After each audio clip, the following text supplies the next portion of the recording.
Okay. I see 0 viewers so far, so we're off to a flaming hot start. Mm-hmm. Well, it can only go up from here. I know. Yes, Yeah. exactly. This might work. It might not. I don't know. I Worth don't a know. shot. So Worth a shot. where'd you see the game, by the way? From the comfort of my living room. Ah, I was not feeling the game today. it Um, was well, because partially it was from. Oh, go they, ahead. they opened up the new student line, and you have to get there 3 hours before kickoff. Mm-hmm. You know that? Yeah, I did hear about that, and they had people 4 hours out there early. Which I was like, you know what? Like, I was like, I'm proud. It was more of a proud moment than it was because I wasn't planning on going to the game anyway because I knew like I was like, oh, it's probably gonna be raining, and do I want to stand out in the rain for 4 hours? Like, and Yeah, that's before the game even like that's not even counting the game before like or pregame when you're standing there and you're standing in line. And I made the decision to bow out on this one. I I did hear go to you. the tailgate though. I I usually was all right. like to do one tailgate a fall, or yeah, All right, so we had a 1 and then we had a 0. Oh wait, that was probably me. oh, So all right. So this thing is actually, from what I understand, it's recording now. yeah. So we'll go ahead and it does. Let's see, does it? Do I set that? Yeah. All right. I'm trying this out. Okay, here we go. Um, let's dive right in. What's up, Night fans? Welcome to something new we're trying here on Black and Gold Banneret for the first time. I'm Jeff Sharon.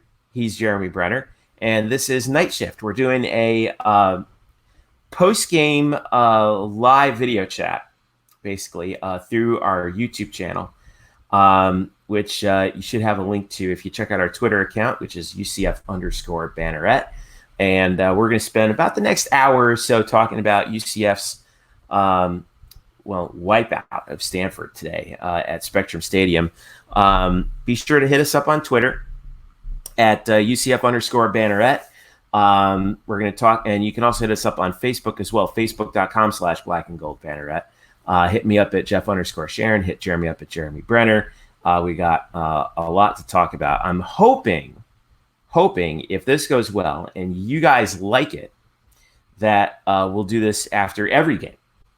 I don't know. It's like I said, we're trying something new, so it'll probably screw up here and there. If it does, bear with us. We're doing it for you. We're trying some new stuff, and we're seeing how it works out. So, what's up, Jeremy? How are you? I'm happy that UCF won. That's what I can say. I That's the think understatement of the year, by the way. understatement here. Yeah. But as you may or may not be able to tell, the Sun got the best of me today. The Sun won, Jeremy 0. The Sun went 1-0 today. UCF went 1-0 today. Unfortunately for Jeremy and unfortunately for Stanford, they went 0-1 today. Well, So let's talk about this game, man. 45-27 was the final. I'm going to try something. I'm going to try something really cool here in a second. Let me just do that because this is a new piece of software that I'm working on. I know, and I'm old. So, all right, watch this. Boom! Pull up some stats from the game right there. Check it out. What a this was. I think when I think back on this game, what we saw today was the best case scenario of what we were thinking could happen, right? I agree with UCF that. came out and took it to Stanford. It was the first drive of the game, and I'll pull this up for you. When you look at the drives, it's really stunning. First drive of the game, Stanford got the ball first, 4 yards, 3 downs, punt. UCF gets the ball, 8 plays, 77 yards, touchdown. Stanford gets the ball, 3 plays, 9 yards, punt. UCF, excuse me, it was the interception. I beg your pardon. That was the interception by Aaron Robinson, and then takes it down to the 1 yard line. We thought it was a pick six. It got reviewed, brought back to the 1 yard line, and Greg McCray pounded it in. And then all of a sudden, we're 4 minutes and 16 seconds into the game, and it's 14-0. And you could feel, I thought at that point, kind of the air kind of come out of Stanford's sails just a little bit. The Knights scored touchdowns on on the first 4 drives and jump out 28-7 in the first quarter.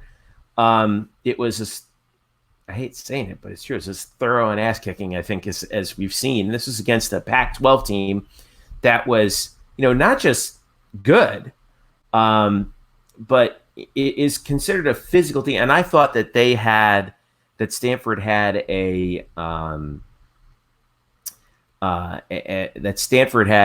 as we lost Jeremy for a second. We're going to get him back in here. Let's see if I can add him. There he is. He's back. All right. I was just getting to say, Jeremy, that, like I said, we're trying new things. What I meant. I was just about to say, we'll run that one back. I was just about to say that, like, this was as thorough an ass kicking, I think, as I've seen in the first quarter from a UCF team. It seemed like everything they did was turning to gold, and they made it look easy. And this is a physical team that they went up against in Stanford. I know Stanford's struggling right now. Okay, I get that. But this is what a good team in conference should do to Stanford if they were in the game against a Power 5 team. And UCF just did it to them. So, I mean, I don't know. How do you evaluate this overall? I think you gotta, Stanford's a physical team, but UCF was able to match that physicality. And, Jeff, I don't think that was a big surprise to you or I, because we have seen this team, week in, week out. And, there might be this stigma against a group of 5 team that, they're not as big as the Power 5s, and that's why they are where they are. But I think that myth was yet again debunked today. And the American had a really good day today. It wasn't just UCF. Temple pulled out a win against Maryland. So those 2 games look. It definitely debunks that myth for sure, that the Power 5 teams are just bigger and stronger than the group of 5 teams. It just simply isn't the case. And also, like, something that I read a couple days before the game, like, UCF and Stanford's D-line, like, average weights were about the same. But when it came to the offensive line is on average 30 pounds heavier at UCF than it was at Stanford. So I was like, what? That's where UCF is going to have to win this game is in the trenches. And it looked to be like it was going to be like a rainy game. It looked like, tropical storm was coming up. And of course, tropical storms just don't want a whole lot of Florida lately. I don't know what it is.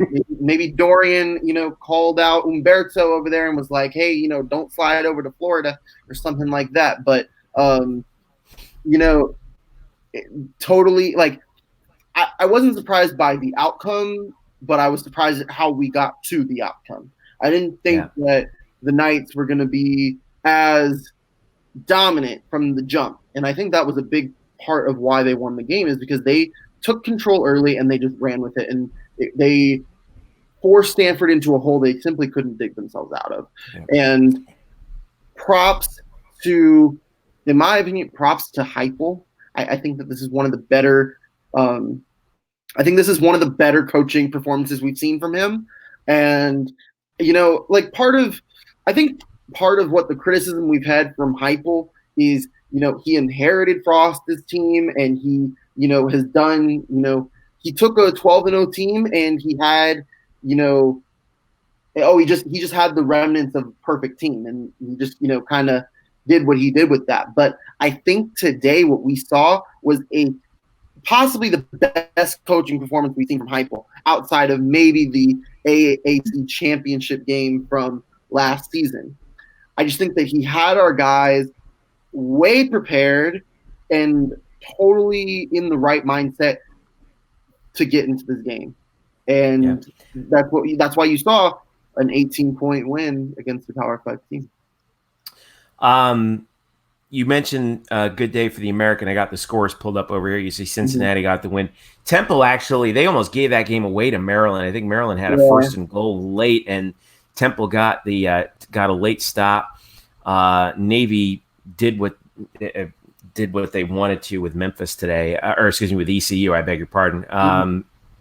USF is blowing out South Carolina State right now. I didn't see the result from SMU and Tulane yet, but Tulsa's the only loss, though, at least for final. But Tulsa had a lead in that game. Tulsa did have a lead in that game for a time, yeah. Yeah, it was 21-20, and I guess it didn't end very well for the Golden Hurricane. But anyway, this is the capper of the day for the American, no doubt. Once again, Jeff Sharon and Jeremy Brenner with you here on something we're provisionally calling Night Shift. By the way, it's going to be our live video post game. We're going to try to do it after every UCF game. And we're going to try and have more people coming on board, but only if you guys like it. Let us know what you think. A couple places. First of all, hit us up on Twitter, UCF_Banneret. Let us know what you think. Let us know what you'd like to let us know. By the way, what questions that you may have as well on Twitter. You can also follow us on Facebook if you don't already at facebook.com/blackandgoldbanneret. And of course, at the mothership, blackandgoldbanneret.com. We are part of the SB Nation network. So, so like I said, if you're watching, send us a question on Twitter. Send us a question on our YouTube channel as well, because this is going out over YouTube. We'd love to answer it for you. So, all right, big story that we wanted to that I want to talk about here. Dillon Gabriel, who was truly outstanding, I thought, today. It was, right down to the wire whether or not he would get the start. As I want to just pull up his stats here so we can just appreciate it for a second. There you see this is the official stats from the game. 22 of 30, 347 yards, 4 touchdowns, no picks. Had absolute mastery of the offense. Like I said, we weren't sure what we would see, but I'm going to ask the question right now: should Josh Heupel just yank the red shirt and name Dillon Gabriel the starter right now? It's honestly, I'm putting you on the spot. Yeah. If he wasn't a true freshman, the answer would be without a doubt 1,000% yes. I mean, what more does he have to do? I guess. Exactly. Does he need 5 touchdowns next time? Does he need 20, 30? Does he need 350 yards instead of 347? But honestly, it's a good problem to have. And honestly, UCF is home to all of the best problems in college football. They are too good, they win too much, and they have too many good quarterbacks. And the reason why I'm going to say yes, it's not 100%, 1,000% yes. I'm just and because there is a whole lot to both sides, but UCF needs to capitalize on what they're doing right now. They have 3 wins this season, but that's all they're guaranteed. They aren't guaranteed another win. They need to fight and win every game. And UConn's coming up and ECU's coming up, but UCF right now is on the precipice, and they need to stay there. They need to stay as high as they can because tomorrow is not guaranteed, and you need to put the best football team you possibly can out on the field, in my opinion. It's not like the NFL when you can maybe we can play for next year, or college football makes money for the university, and I don't think Josh Heupel really cares about that. I think Josh Heupel just wants to win, and Josh Heupel is going to do what's best for him winning. And if Josh Heupel is doing what is best for him to win now, then he's going to do the right thing. He's going to start Dillon Gabriel.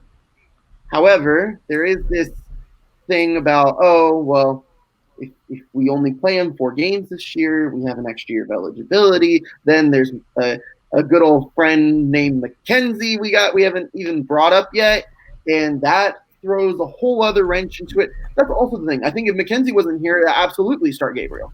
And that's why this decision is too tough. It's those 2 reasons. 1, he's a true freshman, and 2, there's Mackenzie Milton with 1 year left. And that is going to create that's even a tougher decision right now, to be honest, is, what are you going to do next year?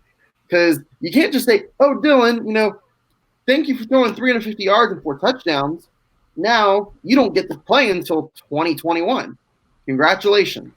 Like, to me, that would hurt his confidence, and that could possibly derail his whole development.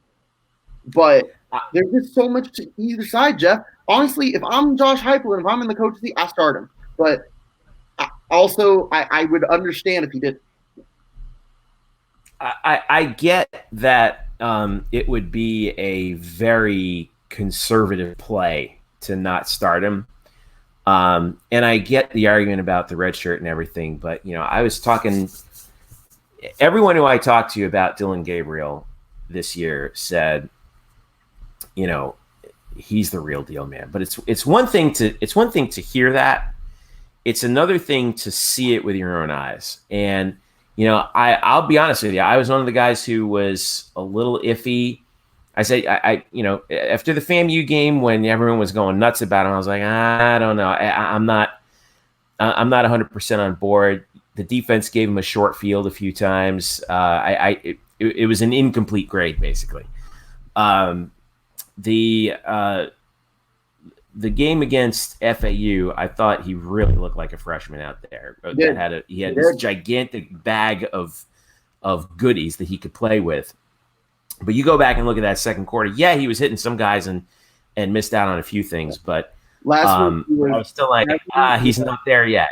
Yeah, he's not there yet. Today, I mean, that's a huge win for him. And I think the thing is, like, now just pull the red shirt, start him the rest of the way. And no disrespect to Brandon Wimbush, no disrespect to Daryl Mack, but if you're Josh Heupel, I think your overwhelming job is to put the best players out there on the field week in and week out.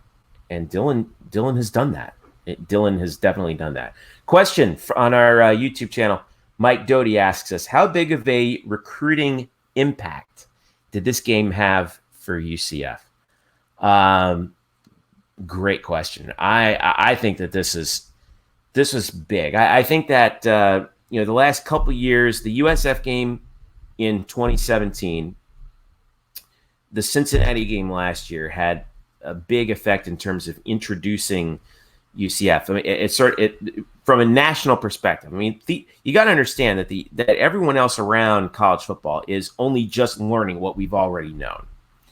That this is a program that is serious about being a big time program, and is already to an extent a big time program. The USF game was sort of the curiosity bit, right? Hey, look at this crazy game being played by these two teams in this wild stadium, right? The Cincinnati game last year was the coming out party, college game day, and all that. Wow, look at this amazing campus that we have here at UCF. And oh, by the way, the football team's pretty awesome to watch. This game, though, not just beating up a Stanford team that is a household name with one of the best, and I still think that David Shaw is one of the best coaches in college football. Yeah. To do what they did to Stanford in the way that they did it, if you're a recruit in Georgia, not just in Georgia, if you're in Georgia, you already know about UCF. But if you're a recruit in, say, California, somewhere out west that maybe doesn't quite know what UCF is, maybe you're a little bit overlooked, lost in the shuffle, and you watch this game, you're thinking, man, this team is for real. And I want to put Mike's question up there. You're thinking this program is for real and can actually and can really compete. And I want to go there where the weather's nice, the crowd is insane, and I can compete for possibly a national championship. I think that now the time has come where I think we need to start where the national narrative, especially. And Mike, what you were talking about with recruiting, thank you for the question, by the way.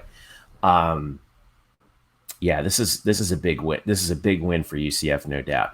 Jeremy's going to join us back here in just a second, but thank you, Mike, for the question. I just wanted to bring up, for those of you who might be joining us, this is our first ever night shift here on blackandgoldbanneret.com, our first post-game live streaming event. You can follow us if you don't already at UCF_Banneret and blackandgoldbanneret.com. Of course, we cover not just football, but all UCF sports, as you guys know. And don't forget our Facebook page as well, facebook.com/Black and Gold Banneret. Jeremy's back with us once again. So I wanted to get your in. It's all right. It's all good right now. Thanks, Ed. And thanks to Jessica Sheldon. She said, "This is great. Thank you. We appreciate that very much." And Jessica, I want to give you a shout out. I really appreciate it. Jessica, we're trying to try something new here, and it's really and see if you guys like. Hopefully, we'll do it a little bit closer to the end of the game too. I think that would be a lot of fun. Jeremy, I want to kick it back to you on what Mike asked about how big of a recruiting impact did this event have for UCF. You know, a lot of people, don't necessarily know this about me, but like, I didn't know about UCF until the first Fiesta Bowl. And I saw them on TV and I'm like, wow, they look really good. They look super awesome. They just beat the living, out of Baylor. And I was like, let me take a look at this school. And, obviously I didn't know. Like, I feel like you only really know about UCF, or at least before this whole football thing happened these last 3 years. You are from Houston, right? You are from Houston, so you knew about UH. You knew what UCF was, but you didn't know UCF. Yeah, that was – I think it was that – like, even then, like, I didn't really follow a lot of Houston, like, U of H kind of things, but I knew – like, I heard of them, and I was like, oh – look at that. And I look at the school and I'm like, wow, this looks like a cool place to be. This looks like the spot. And, 3 years later, I became a Knight and proud to be a Knight. And I got a shirt. This shirt I bought at Tailgate today, so I'm really happy about it. But the whole thing about the whole story and the whole tangent that I wanted to actually had some purpose. Visibility matters, and it matters when you play those big schools. It matters when you're there in front of eyeballs, when you're attracting people from East Coast and West Coast. And that's why when any of these games are on ESPN, any game on ABC, when you're getting Power 5 opponents to face you in your own stadium, and not only do you play them, but you beat them, and not just beat them, but you beat them by a lot. That gets people's attention. That gets people's attention, not just athletes, but people that aren't athletes either. And that's what helps the school at the end of the day. And I think that it's all about visibility, and obviously beating Stanford, albeit, not a ranked team, but as you said, Jeff, a household name. Everyone knows Stanford. Not everyone knows UCF. But when you see UCF beating Stanford by 3 scores, you're like, let me pay more attention to this UCF team, as if UCF hadn't garnered all of this attention already from, everything that's gone on since 2017, 28-1 in their last 29 games, which is very, very unbelievable. But unbelievable. I think that this game only added more to the positive attention that UCF gets and is very much deserving of. So I wanted to pull up the stats once again here for everyone to actually see them here as we continue forward. Don't forget to keep sending your questions over to us over here on our YouTube channel, which I just set up this week, by the way, and also our branded YouTube account at least, and then also. Hit us up as well on Twitter, UCF_Banneret on Twitter. I just want to go break down some of the numbers here from the game. KJ Costello, who I think is a no-doubter NFL prospect, was just a guy caught going the wrong way through a revolving door today. 21 of 44 for 199, 1 touchdown and a pick. I think, you see, just watching him, I thought he had the potential for it, but man, let's give some credit to Randy Shannon and the UCF defensive staff, because they shut down Stanford's offense. Now, I knew Stanford is kind of the way that they attack is very slow and deliberate, but they were sending flying bodies at KJ Costello all day, and I think we really got to give a shout out on defense to, well, more than a few guys, but two of my Knights of the Night, which you'll see, which are on blackandgoldbanneret.com right now.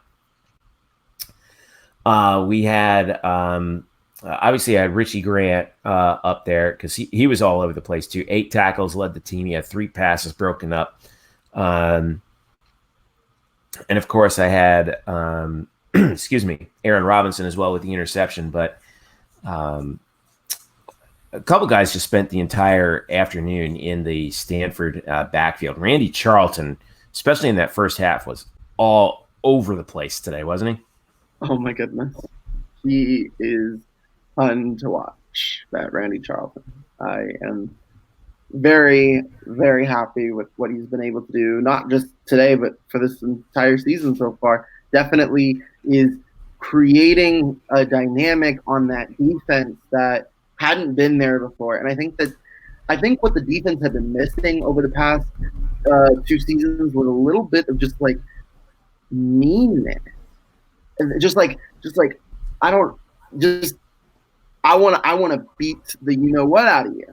And we see that with Randy Charlton though, finally. Like, yeah. I feel like UCF is just all about nice guys on defense. Like the Griffin twins are super nice, and you know, Pat. You ever been tackled by one of the Griffin twins? I don't think so. I have not. Have you? I've heard it's very nice. No, and I don't want it to happen either. Thank you very much. But I don't know. There hasn't really been a guy on UCF's defense in a while that's like, I will destroy you, and I see that in Randy Charlton. Yeah. So it's nice to see that guy. And I also want to shout out Aaron Robinson. He's had a crazy year, but he got what was super close to a pick 6 today, and I was really had a call back. He stepped out on the 1 yard line. Ugh.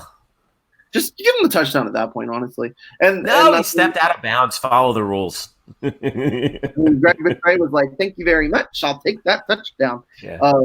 But I just wanted to shout out Aaron Robinson. Probably the play of the day on defense, without question. Yeah. I think so. But yeah, I think the defense this year is much stronger. I think it's the strongest defense we've had in the Frost Heupel era. Yeah, it's been something to see. Okay, I thought that the thing that was interesting to me was we're seeing with the defense what we saw with the offense in year 2 under Scott Frost, right? It always takes a second year to get everybody adjusted, and now the second year under Randy Shannon, I mean, we're seeing some big time changes here for UCF. And he's sort of mastered this bend but don't break philosophy. I mean, sometimes it kind of works to your detriment. Like, for example, this game was 38-10, and Stanford kind of scored 17 points in garbage time. But the game was not as close as this indicated. We got a question on our YouTube account from Garrett Weiss. What's the national narrative? Very good question, by the way, and thanks, Garrett. I see all the time on Twitter. I really appreciate you sending in the question. I'll start with. I'll let you run with this real quick, Jeremy. What is the national narrative on UCF after this game? The Pac-12 sucks. That's what you're going to say. The national narrative is not going to be look at how good UCF is. It's going to be what's wrong with Stanford, right? Look, when we beat Pitt last year, it was not. Look at UCF. What's wrong with Pitt? They're in the ACC. They should be beating this American team, or and that's the thing is it, yet again, the UCF. It's not about UCF winning. It's about because there's always got to be an excuse tied with UCF whenever they win. There always has to be, and it's Stanford's on a down year. And honestly, if you look at Stanford's schedule over the next few weeks, they might not make a bowl. I mean, they have a really tough schedule. They get Notre Dame at the end of the year. They have to they have to go to Washington. They have a really tough schedule. And the thing is, the more games Stanford loses, UCF's strength of schedule gets. And they're like, oh well, why do UCF schedule Stanford now? And the thing is, Stanford was a ranked team not a week ago. Like this is a team that is good. Like Stanford's a good team. They put 27 points up on UCF. That's how good they are. Yeah. I mean, and to me, it's just like I don't see UCF climbing up the rankings this week, and I think a lot of that has to do with the fact that there were zero ranked matchups this week. I think the closest to a ranked matchup would have been Clemson-Syracuse or UCF-Stanford had Syracuse not giving up 63 to Maryland last week. Jeez. And then Maryland goes out and loses to Temple.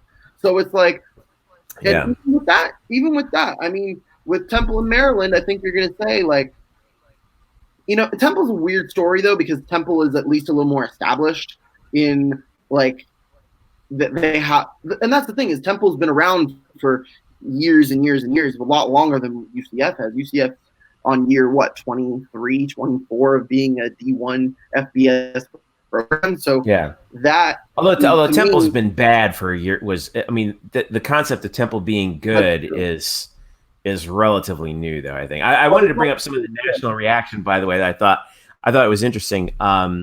Thanks to Savage Luke Saris for bringing out some of these. Dennis Dodd from CBS might as well get it out of the way when UCF football goes 13-0. Paul, who have they played? Shane McClanahan coming out saying, I hate saying this, but damn, UCF football is legit. David Hale, a writer, once again, UCF fails to schedule quality non-conference team. Am I doing this right? He has. That's actually pretty funny. Did you see the Chad Johnson, Ocho Cinco chiming in? UCF looks good against Stanford. Oh. Yeah, I know. Chad's an Oregon State guy, by the way. Dickie V. I hope all those who've been critical of success of UCF. You have to say it in a Dickie V voice, otherwise it doesn't. I can't do that. My daughter is sleeping in the next room over. Okay. Dickie V said, "I hope that all those who've been critical of success." I hope all those who've been critical of the success of UCF football, claiming that their record's not legit due to their schedule, realize they are in a legit D1 football program who can play with all the big boys. Don't believe me? Give a call to the Stanford football staff. Football staff. There you go. Brent Martineau up in Jacksonville. What else does UCF have to do? It's not about going undefeated. It's about showing you belong and you're better than half the Power 5 teams that exist. This isn't just UCF thing either. Recruiting area, TV market, good athletic programs. Houston and Cincinnati belong too. Let's see. There was one more. Oh, this was a good one from Brody Logan, who is a reporter and a University of Miami alum. I thought this was great. When Clemson beats down Syracuse tonight, here's the answer to your question, Garrett. When Clemson beats down Syracuse tonight, and they're up 17-6 from when I'm watching the game right now, Clemson is the most dominant team in the country. When UCF beats down Stanford today, wow, something must be wrong with Stanford. I hate saying it, but someone's going to come out and say that. We've seen the story before. Yeah, we have. So it's a bummer, but I guess we're just going to have to wait. Now, by the way, just a little reset for you as we're going across 35 minutes. And thank you, Garrett, for the question, Garrett Weiss. Once again, this is our first episode of what we are calling Night Shift in the wake of UCF's 45-27 defeat of Stanford. My name is Jeff Sharon. Below me there on your screen is Jeremy Brenner. And we are part, of course, of blackandgoldbanneret.com, SB Nation's home for UCF sports. Follow us on Twitter at UCF_Banneret and on Facebook at facebook.com/blackandgoldbanneret as well. A couple shout outs I wanted to give. Michael Rutkowski. UCF really damn fast. Stanford found that out in a big way today. And Jessica Sheldon chiming in, Gabriel Dillon has been lights out as a true freshman QB. He was certainly lights out today. I think he was a little shaky in that FAU game once again, but I think he was really fantastic today. Garrett replying back after we just answered this question, just keep winning. Yeah. I for some reason, whenever I see that, I think of Ellen DeGeneres saying it from, like just keep swimming. Just keep winning. I know that's bad, but it's a bad dad joke. I'm a dad, and I got a 22-month-old, and it's just it doesn't stop. Don't you think me and you are kind of like Marlon and Dory here? Obviously, I'm Ellen DeGeneres, but I don't know. We'll leave that to the folks. Hit us up on UCF_Banneret on Twitter. By the way, if you don't follow us already, thanks again to everyone for chiming in with some questions. You can send us questions there, or right here on our YouTube channel.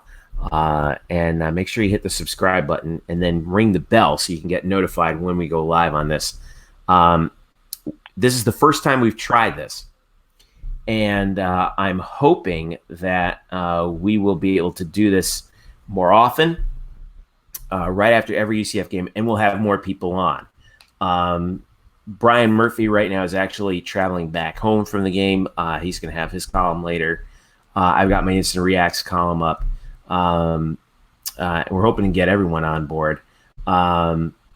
Actually, Garrett Weiss just brought up a good point that Kentucky right now is leading Florida, and Felipe Franks is out of the game right now. So we'll keep an update on that for you as well. I'll pull up a little national UCF scoreboard here for you, or national scoreboard for you in a little bit here, as we carry on here. Jeff Sharon, Jeremy Brenner with you here on Night Shift. If you don't already, hit us up on UCF_Banneret on Twitter. So, all right, Jeremy, let's talk about Pitt next week. They lost by 7 to Penn State today, 17-10. We know what UCF did to them last year, and it felt like the UCF game last year was a turning point for them because they put it together and then got to the ACC championship game. They kind of, you could say that they kind of fell into it, but whatever, they still got there. UCF goes on the road now for this. What is going to be the biggest challenge for UCF overall heading into this game now with Pitt? I think it's Dylan Gabriel's first true road test, and assuming he starts, we don't know. Assuming he starts, I would be surprised if he can at least start next week's game because the rule is you have 4 games before the red shirt is taken off. So I would be surprised, or at least this game against Pitt. And then the thing is, after Pitt comes UConn, so that I could see Heupel making the move then to go back to Gabriel or Mack if he chooses to do so. But if we're being honest here, I think that here's the problem with Pitt. Pitt has a really good defense, probably a better defense than Stanford, probably the best defense that Dylan Gabriel has seen. And I also think that the road environment could challenge Gabriel a little bit. I don't think that it doesn't. The one difference between this game and last game, he played a better team this week, yet performed far better than he did against FAU. But he was also on the road. And I'm not saying that FAU is this major, difficult road game, but Pitt's going to be even more difficult. You have different weather. I don't think Dylan Gabriel has ever been to Pennsylvania. So that might be a bit of a change for him. It's not going to be a super cold game because we're not that late into the year yet, but the environment is going to challenge him. This is the test for Dylan Gabriel. Can he survive a true road game? And I think, and that's what I think the biggest challenge for Heupel is this week. Heupel's going to have to get his quarterback ready to play in a difficult road environment. And and it's going to be a test for Dylan Gabriel. Can he pass it? I believe he can. But this defense is going to be the toughest defense that he's played yet, and it's probably the first true road game he's ever really played. So if he can shake those two things off, UCF is going to look at another multi-score victory. If not, a little bit of trouble. Yeah. Score updates I wanted to pass along to everybody. Closest game that's late right now, Iowa State has the ball, trailing Iowa 18-17, just over 2 minutes to go in the fourth quarter. Here you see that one right there. Actually, they just knocked it. And Iowa State's got a big fourth down coming up. Auburn is waxing Kent State. There you see the Kentucky-Florida score. Felipe Franks is out of that game. 21-16 your score, Kentucky. How about Kentucky? No respect for them, actually, after the year they had last year. They're unranked and beating Florida right now. Florida's ranked ninth. Absolutely nobody is impressed with Florida at all. Going back to the Miami game. But they'll still be ranked ahead of UCF. It's preposterous. Let's see. LSU is leading. Texas A&M's leading. Washington's leading. Undefeated Hawaii right now, pretty handily in Seattle. Florida State, wow, for leading number 25 Virginia by 7 in the third. Make a lot of sense. Oklahoma's leading. Texas is wiping out Rice. We talked about no problem for Bama against South Carolina today. No problem for Georgia against Arkansas State. No problem for Ohio State. Notre Dame put 66 on New Mexico. There's the Penn State Pitt game.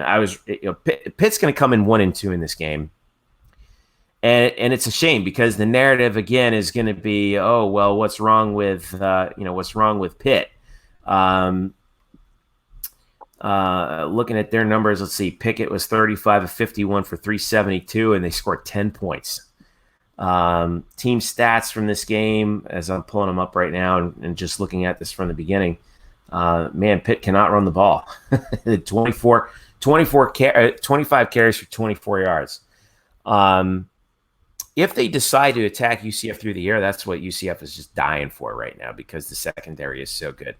And even with Brandon Moore out, let's give some props to Aaron Robinson, man. He filled that spot handily today for UCF. And if Pitt thinks that they can play – that they can throw the ball on UCF, I think they got another thing coming. Although they did, to their credit, out first down Penn State. They out-possessed Penn State. They only had 2 penalties the whole game. But, Penn State had 389 yards of total offense. And by the way, this Iowa State game is heating up. If you guys want something on your second screen, it's on FS1 right now. I don't know, man. It's going to be tough. But we're talking about UCF at least for right now. Jeff Sharon and Jeremy Brennan with you. We got a few more comments I wanted to get to. Let's see. Pitt had one job. That's right, Garrett. Garrett Weiss joining us. And Jessica says, Florida shouldn't be ranked in the top 10. I agree with you. I thought that neither Miami nor Florida looked like top 10, looked like ranked teams. And I know Miami wasn't ranked in that game between the two of them, but man, Florida did everything they could to give that game back to them. I guess we're finding out that they're right, or that the rankings were wrong, rather, that Florida should not be ninth. Maybe Kentucky should be because they're undefeated. In the SEC. Yeah. Anyway. Yeah, what's unfortunate? Go ahead, Terry. I'm sorry. Is their second loss was against Virginia, and Virginia is a ranked team, but they're losing to Florida State right now, and Florida State is 0-2, or excuse me, 1-1. All should have been 0-2. They almost lost to Louisiana Monroe last week, but it's just not ideal, and the timing is not right. And not saying that I think if Pitt was 3-0, I don't necessarily know if that would have made much. Well, if Pitt was 3-0, actually, a road win against Penn State probably would have put them in the top 25. So they probably would have been ranked. But I mean, at this point, I think UCF just has to keep doing what they're doing and just take the game ahead and move on. All right, so I want to revisit a question that we had a little bit earlier about what is the quarterback situation going forward. What do we make of the Dillon Gabriel situation? And I'd love to know for you guys. Let us know in the comments. Do you think that we should just start Dillon Gabriel right now? Yank the red shirt and get him out there. He has such great command of the passing offense, I think, and that's, I think, the key difference when we talk about offensive schemes too, Jeremy, is Scott Frost's attack wasn't quite as down the field in terms of vertical passing for the most part, even though, yes, UCF did get their deep shots in, but it was like, let me give you this 15-yard slant, let me give you this, crossing route, or let me go out of the backfield with Killins, and that was Frost's way of doing. Heupel likes to go for the deep ball a little bit more. Yeah, and he likes to run the ball more too. But yeah. But my question is, now that you know what you've got, you just, again, I want to know from you guys, do you think that they should just yank the red shirt on him? I think he's proven today that, yeah, just do it. And if you're worried about what happens with the other quarterbacks, that will work itself out. I know you mentioned earlier when we kind of addressed this earlier, Jeremy, that you were worried about, what happens with Mackenzie Milton. The bottom line is we don't know if he's going to be able to play still. That is true. And God bless him for trying. But what happens when he rehabs, or let me rephrase that. What happens if he rehabs? He gets to the point where he's ready. He goes to the team doctors and they don't clear him. That's a very real possibility. Now, if anybody can do it, it's him. Believe me. But what if that happens? Because you can redshirt like 2 years. You can medical redshirt. I think 1 year. He would have to reapply. I think that would probably go through an appeals process too. Keenum got it. I remember Case Keenum got it for a second year. I assume that Mackenzie Milton would be accepted for a second year, given what happened to him and his situation being as unique as it is. But I mean, yeah, you're right, Jeff. And honestly, I think at the end of the day, you can only start one quarterback. And I know, you can do this 2 quarterback stuff. You can, you could do what the Saints do, and you could throw Taysom Hill in there, and you could do something like that. But at the end of the day, they just need to put the best players out there. And if Dillon Gabriel's your best player, play your best player, and do it. Yeah, do the right thing. Pretty much straight up from Garrett and Jessica. Yeah, and Garrett says best quarterback in, play to win. Can't worry about the redshirt. I agree. I mean, if the guy's saying, right now I'm ready, play him. Your only question from Question from ACCJ21 on our YouTube comments. We're going to switch gears real quick. What do you think of today's volleyball results? Enough to get him into the top 25. As the resident UCF volleyball expert, as you can see from my UCF volleyball t-shirt. Yeah, this is me. I don't think so. And it's a bummer because, all right, so yesterday UCF volleyball had this heart-wrenching loss to number 7 Marquette. They lost the first 2 sets, 27-25 and 29-27. You know that you go to 25 by 2, right? So they pushed them to the distance, lost the first 2 sets. Came back, won the next 2 sets to force a 5th. They had a 14-10 lead in the 5th. Needed 1 more point. They had 4 match points, and Marquette scored 6 in a row and won the match. So absolutely spleen-rupturing loss. They come back. They got to face number 14 in the country, Illinois, this morning. They beat them in 4, okay? So you could take those first 2 matches one of 2 ways. You could say, should have beaten Marquette, and then, good bounce back game against Illinois. Or you could say that they basically had Marquette beat. And then they wipe out Illinois in 4.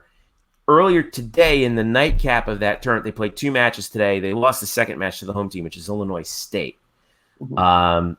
and Illinois State, I think, should be pretty good in the Missouri Valley today. But excuse me, they lost that match in 5 as well. So I think that the AVCA coaches poll voters are going to look at that and say, not yet, and got to see what more you can do. Next weekend is a big matchup for UCF and for UCF volleyball, because they have FAU, Miami, and Florida Gulf Coast. And Florida Gulf Coast is a team they played 3 times last year and lost in the first round in the NCAA to them. And that's going to be a big weekend for them. So if UCF can get another clean sweep like they did last week, where they beat Kansas and South Carolina on the home floor, I think that can be big for them. Thank you for the question, ACCJ21. I just want to check in on our Twitter feed and see what we got going on here. Let's see. Yeah. James Atkinson actually responded back to another tweet. I tweeted out earlier, I said, yeah, that red shirt should officially be a thing of the past. He writes back to me and says, in emojis, red shirt flame. Burn the red shirt. Burn it. Burn the red shirt. Burn it like what FAU did to that effigy of Nitro. Maybe that was Dylan Gabriel in a red shirt. Maybe that's telling us a sign or something. Yeah. All right, so we're going to be wrapping up here in a little bit. Let us know on Twitter what you think of this, or right here in the comments. UCF_Banneret on Twitter. We're going to try and do this again. What do you say, Jeremy? We try this again next week, and I'm going to try and see if we can get either Eric or Luke, get a third voice in here as well. And I really appreciate the response on this from everybody watching. We'll try and do it immediately after the game too. And also, a question for those of you out there: would you rather we keep this on YouTube, or would you rather we move it over to Periscope so that you can watch it via Twitter? Let me know, and send it to me at UCF_Banneret on Twitter, because I would like to know exactly what platform you guys feel is the easiest and most successful. Really, my idea for it is I want this to kind of be like something that we can do right away after the game, and so that you guys can watch it and enjoy it, and like maybe in the car ride on the way back from the game, or on the way back from wherever you may happen to be. Just to see and what makes it more easily accessible for you guys. So, like I said, this is something new. We're trying it out. It's going to be a little rocky at times. We're going to screw stuff up, but we got the best fan base in the world, and you guys get it. Brad Blau, yes, Periscope actually still does exist. It's just part of Twitter now. We'll know what Brad's noticed. Yeah, so Brad's a YouTube fan, apparently. Yeah, so this is going to be where. All right, so here's what we've got coming up this week on blackandgoldbanneret.com. Derek Warden is going to have his photo gallery. Yes, thank you, Jeremy. It's getting laid out. He's going to have his photo gallery up for us. We're going to look at the TV. Eric Lopez is going to take a look at the TV ratings. I know everybody loves that. The TV ratings to see how UCF did on TV. 3:30 time slot on ESPN, man, that was pretty good. Yeah. I wonder if the TV ratings will be much better from the beginning, and then dove off after the first quarter. After halftime, or the first quarter. After the first quarter, it was like, man, this game's in the tank. Let's switch over to ABC and watch USC and BYU. What else do we have? We have you are going to be following the NFL guys. Week 2 of the NFL season tomorrow. I am going to be. I still have yet to get back to that possession analysis thing that I did from last summer. I want to get back into that. I didn't finish looking at 2018. I want to look at this year's again kind of make something out of that. I really enjoyed doing that sort of statistical analysis, and because I'm a nerd. Mm-hmm. And by the way, for those of you who are wondering about I said Periscope, but really you can watch it through Twitter, and that's fine. We do a lot of stuff on Twitter, anyways. You guys know we're like ridiculously active on Twitter. It's really a problem, and I get pinged on my Apple Watch like all the time, and I really need to get off of it because It's a good problem to have. Well, ask my wife about that. It's like, what are you doing? Like your son is up to bat in Little League. Why are you? Yeah, yeah. It's like your son is up to bat on you. Why are you retweeting? By the way, did you see Tiger Woods was at the game today? I did. Best or most famous UCF. Did you see since Kirk Herbstreit UCF's Twitter account? UCF's Twitter account, the UCF football Twitter account, they flamed Tiger Woods for that. Oh my goodness! I got to pull this up. This is too good. And I don't think we'll probably leave it at that. But they flamed Tiger Woods on Twitter. I'm like, what are you guys doing? I thought it was really funny because Tiger went to Stanford, as you guys know, and I want to pull it up so everybody sees. So it's really fun.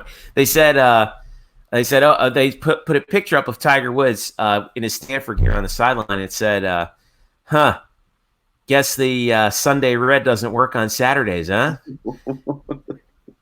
Now, there was a woman standing next to him, decked out in UCF gear the whole day. Mm-hmm. And I believe that's Tiger's girlfriend. Yeah. And she went to UCF. She's from Orlando. She went to UCF. So, house divided in the Woods family. Today, they're not married, so they're not married yet. Still, but I thought that was pretty funny. I can't believe it. Tiger's an Orlando guy. Kind of. He's kind of an honorary Orlando guy, but oh man, that's. Looks like Tiger's trying to drink tonight. I gotta say. Yeah. Oh God. So anyway, there's a lot of jokes that I really don't want to make right now, but I could. All right. So as we finish up here on Night Shift, make sure you once again. I just want to remind everybody. Thank you so much for watching. This has been pretty cool. I hope we didn't screw too much up. I guess it worked pretty well for everybody. Make sure you follow us at blackandgoldbanneret.com for all the latest. We are part of SB Nation. Yep, follow it right down there. In fact, let me see if I can kind of pull it up here because I want to show everybody. Yeah, let's pull it up here. There we are. That's what we've got going on right now. Instant reacts. The rest of the live thread. I forgot to mention. Okay. We have our very first T-shirt out. Thanks to our friends at Breaking Tea. This came out just this week. The Orlando 1-0 shirt. If you really like it and you want to pick one up, just click on the link on our website and we'll take you right to it, courtesy of our friends at Breaking Tea. We got, by the way, if you're going to a UCF non-football sporting event, and you need to catch up on what's going on, and you want to sound like you know what you're talking about, hit up everything you need to know about each of our fall sports here, and we'll catch you up. Of course, subscribe to the Black and Gold Banneret podcast and follow us for all the latest on UCF sports. So I got the kids by myself for the next 2 days, Jeremy, so I'm going to be busy. Where's the wife headed? She's heading to a conference in Kansas. Ooh. So yeah, I'm frightened out of my mind. But Jeremy, I want to thank you for joining me for this live experiment in sports video content. blackandgoldbanneret.com, of course, facebook.com/blackandgoldbanneret is where you can find us on Facebook if you're into that kind of thing. And also for all the latest, UCF_Banneret on Twitter. So, and that is going to do it for us here on the Night Shift here on blackandgoldbanneret.com. UCF gets the victory over Stanford 45-27. Enjoy Sunday. Enjoy the rest of your weekend. Keep an eye on us on Black and Gold Banneret for all the latest. Thanks, Jeremy. I'll talk to you again, man. All right, Jeff. All right. Take it And easy. one last thanks to all the viewers who chimed in for our pilot episode. Thank you. You guys are officially the OGs. The OG Night Shift. That's right. Fan. Appreciate you guys. Enjoy it. UCF's 3-0. Let's keep it rolling. Catch you next week.